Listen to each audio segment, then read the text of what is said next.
Saya kira yang bisa menjawab itu adalah pilihan mekanisme tidak langsung. So, kalau 20 orang yang pilih kepala daerah, tidak ada lagi tim sukses di situ. Birokrasi tidak terlibat di situ. Yang terpilih merah dia hormat, putih terpilih hormat, kuning terpilih hormat. Birokrasi kan wrong. Jadi tsunami sekali 5 tahun bagi ASN itu sudah tidak ada lagi seperti selesai. Ya.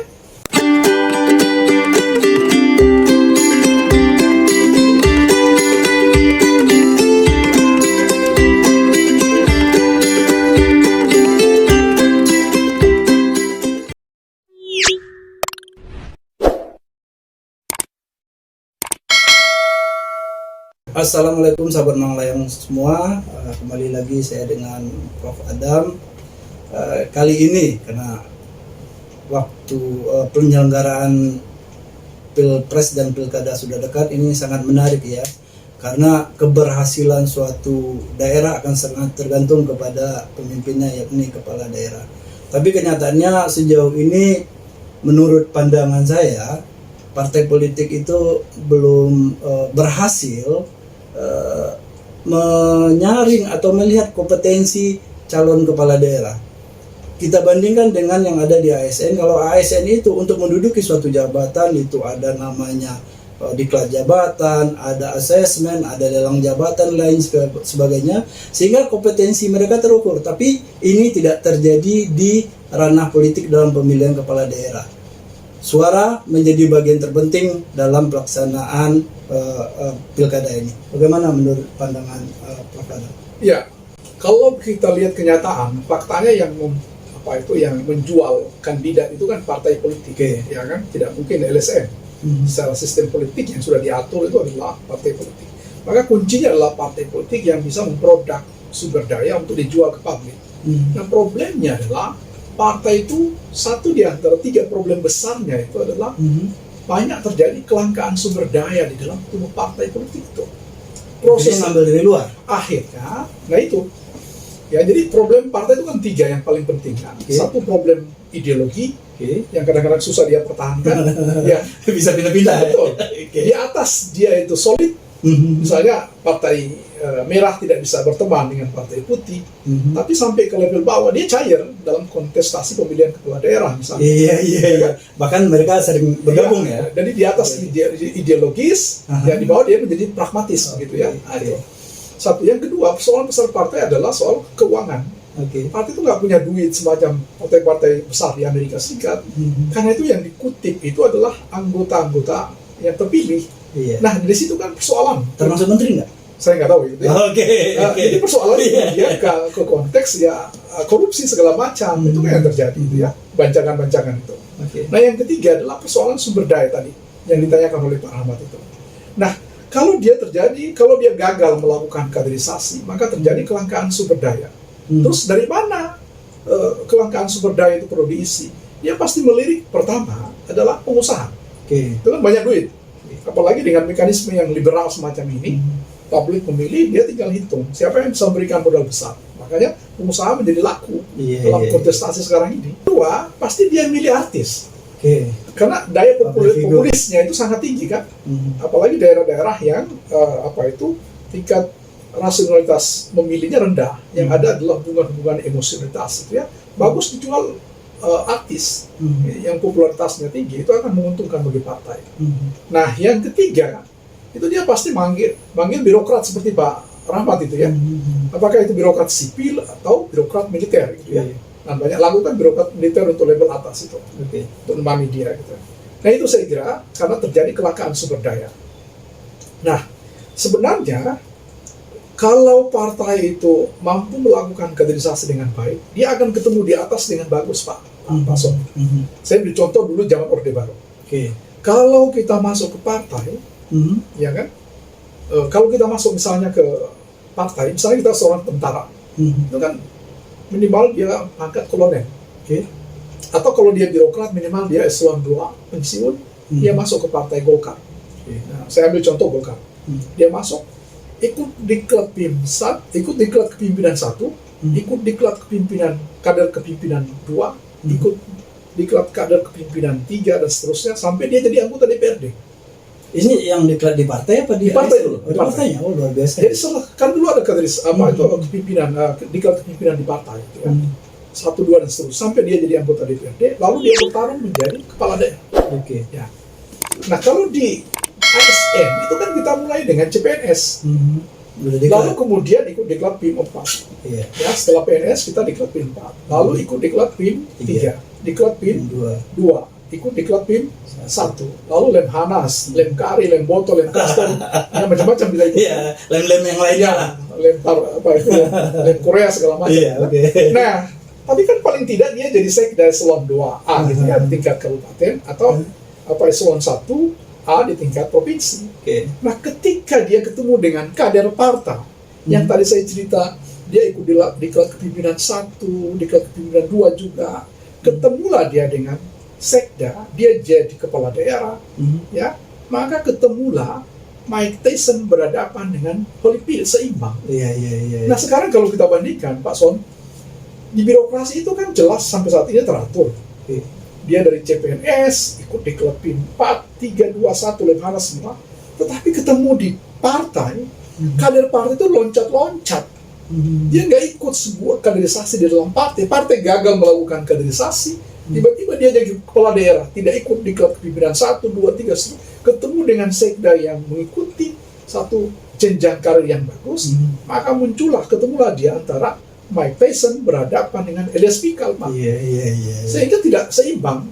Makanya jangan heran ada cerita kepala daerah terpilih lalu dipanggillah ponakan dia yang sudah eselon 2. Dia tanya, Anda eselon berapa sekarang? Saya sudah eselon 2, Pak. 1. Sebentar lagi saya naikkan ke eselon 4. Jadi promosi dari 2 ke 4. Iya.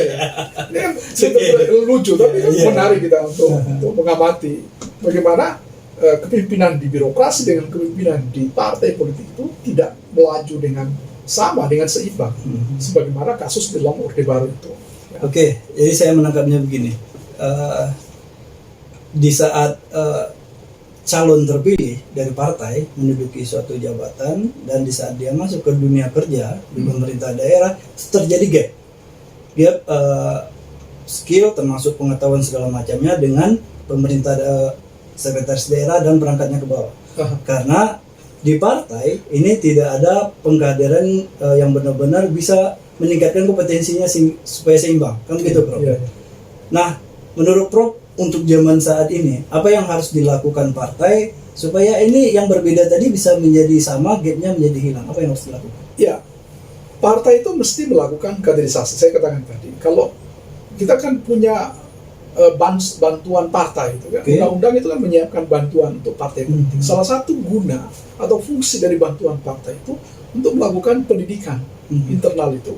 Dia harus punya satu mekanisme pendidikan bagi kader, tingkat 1, tingkat 2, tingkat 3. Di Ormaskan juga begitu. HMI itu punya kaderisasi level 1, basic training, gitu ya, intermediate, sampai dengan yang level high gitu. Ya di Ormas juga begitu. Supaya dia ketemu ketika dia sampai di puncak kepimpinan, ketemu dengan birokrasi, dia akan klop gitu ya. Nah, saya kira begini. Kasus di kita itu sebenarnya, ya, kalau partai itu tidak punya pengetahuan yang cukup misalnya, dia harus bisa mengandalkan birokrasi yang ada. Makanya di birokrasi itu kan tersedia sebenarnya kader-kader yang bagus. Misalnya kalau Anda mau ambil bagian keuangan, ambil dari STAN, gitu ya. Kalau ambil militer dia, misalnya pasti dari Akmil atau Akpol, itu kan bagus gitu ya. Kalau Anda mengambil pemerintahan, misalnya ambil dari IPDN, itu kan tersedia. Negara sudah biaya sedemikian begitu besar dalam pengkaderan, dalam kaderisasi, supaya Anda bisa pakai dia di dalam menerjemahkan visi. Kalau politisi kan simple aja, dia cuma jual visi setiap 5 tahun sekali. Kalau laku, visi itu laku, dibeli oleh masyarakat, terpilih dia jadi kepala daerah, artinya dia dibeli kan?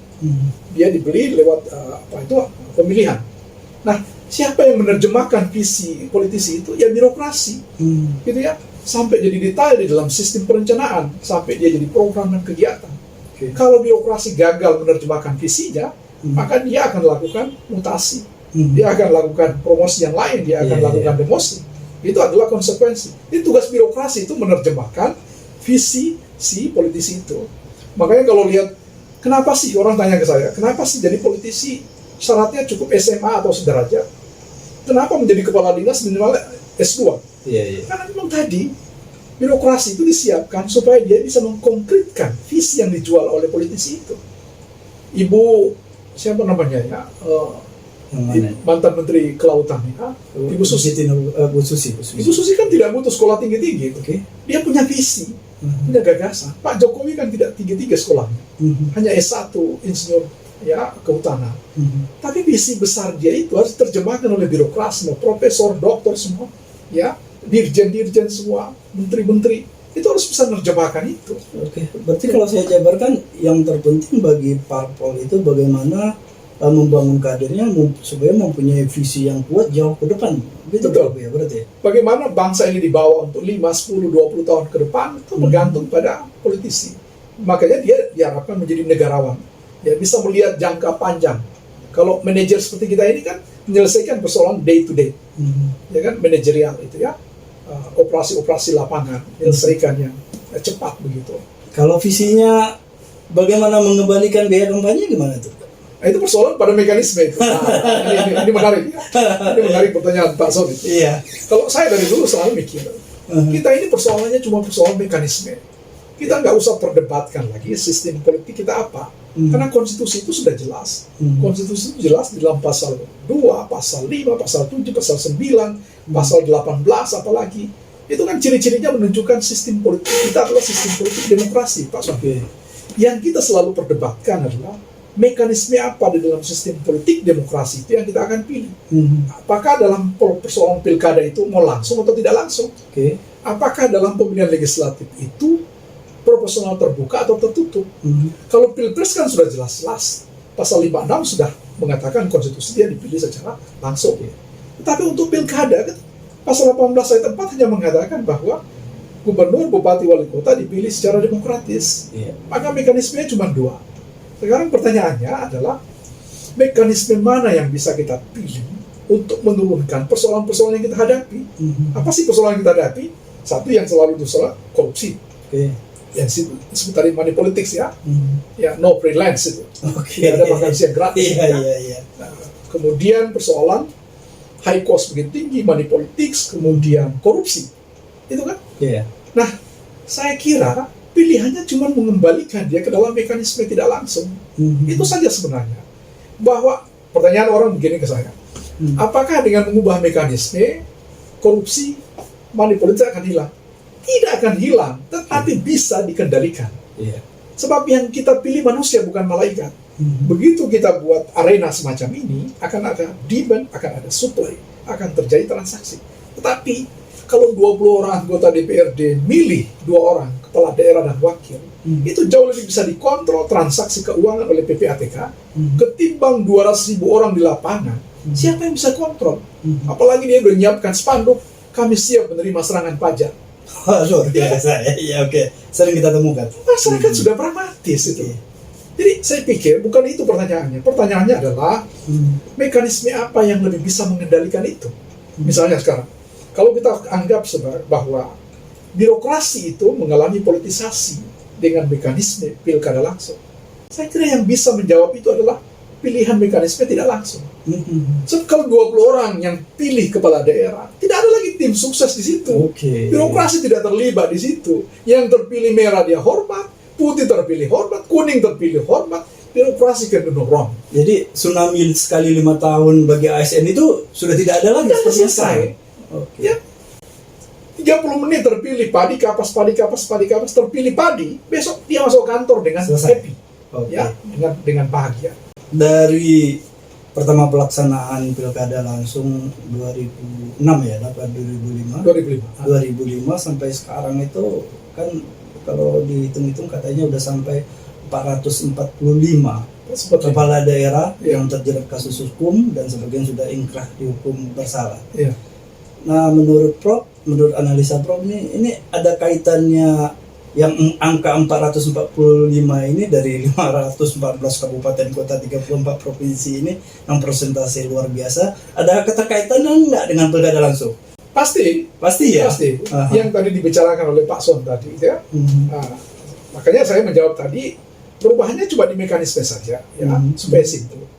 Biaya pilkada yang miliaran itu Anda bisa alokasikan ya ke rakyat yang lebih besar, apalagi negara dalam keadaan resesi, inflasi, ya macam-macam ya persoalan ekonomi kita, hanya bisa kita selamatkan dengan itu. Ya, kita bisa tekan sedikit ya supaya pengeluaran kita itu. Tapi ada yang mengatakan begini, ya demokrasi itu kan butuh kepuasan di hati, gitu ya. Soal uang kan tidak persoalan itu Pak Mada, ya kita butuh kepuasan milih. Saya ingin tanya, ya Gubernur Yogyakarta itu kan tidak dipilih. Apakah rakyat di Jogja itu merasa tidak puas hanya karena mereka tidak memilih gubernur? Tidak. Kalau kita tanya survei terbaru di negara Inggris, apakah Anda lebih suka monarki atau dengan sistem politik demokrasi yang sekarang? 60% lebih mengatakan lebih suka dengan sistem monarki. Jadi ada kejenuhan orang dengan pilihan-pilihan mekanisme sekarang ini. Kita tidak merubah sistem politik, kita hanya merubah mekanisme tadi. Karena ada hubungan dengan persoalan-persoalan yang kita tanya. Jadi mekanisme itu setidak-tidaknya menjawab problem kita itu. Politisasi birokrasi, korupsi, money politics, high cost di dalam pilkada gitu ya. Ya, kemudian tingkat potensi kerentanan konflik. Itu kan yang kita menjawab. Sehingga kita memberikan pilihan terhadap mekanisme itu. Bahwa kalau kita mengatakan dengan berubah mekanisme tidak akan ada lagi korupsi, mustahil itu. Ya menarik ya Prof ya. Sekarang kita kan merubah dari perwakilan ke langsung. Nah, yang menjadi pertanyaan saya, ini kan sudah menjadi pilihan pemerintah. Ada jaminan nggak sih Prof? Pilkada langsung ini melahirkan kepala daerah yang jauh lebih baik dari pemilihan melalui DPRD. Oke. Catatan kita menunjukkan, saya kira tidak lebih 10. Ya, selama 2005 sampai hari ini pemilihan pilkada langsung, kita hanya menyebut pemimpin-pemimpin daerah yang bagus itu. Misalnya kita menyebut Jokowi, kita menyebut Ahok, kita menyebut misalnya Risma, kita menyebut misalnya Anies, kita menyebut misalnya siapa lagi, Wali Kota Makassar misalnya, dan yang lain-lain. Tidak lebih dari 10 yang sering kita sebut. Dulu saya bahkan di depan kelas, saya menyebut bahwa salah satu gubernur terbaik itu adalah Profesor Dr. Abdullah Suset Abdullah Suset ya. Tapi begitu saya keluar kelas, beliau ditangkap KPK. Saya nggak berani masuk ke kelas lagi minggu depan itu. Ya kan, saya juga gemetar itu memberi contoh itu. Ya karena orang mengatakan itu ada hubungan dengan pilkada, mungkin saja ada hubungan, silakan diteliti saja. Tapi feeling kita semua mengatakan seperti itu. Ada kecenderungan dalam konteks menutupi biaya-biaya kos-kos itu. Nah itu hanya bisa dilakukan kalau kita ubah mekanisme, ya. Apalagi konstitusi tidak dilanggar. Pasal 18 itu kan tidak dilanggar.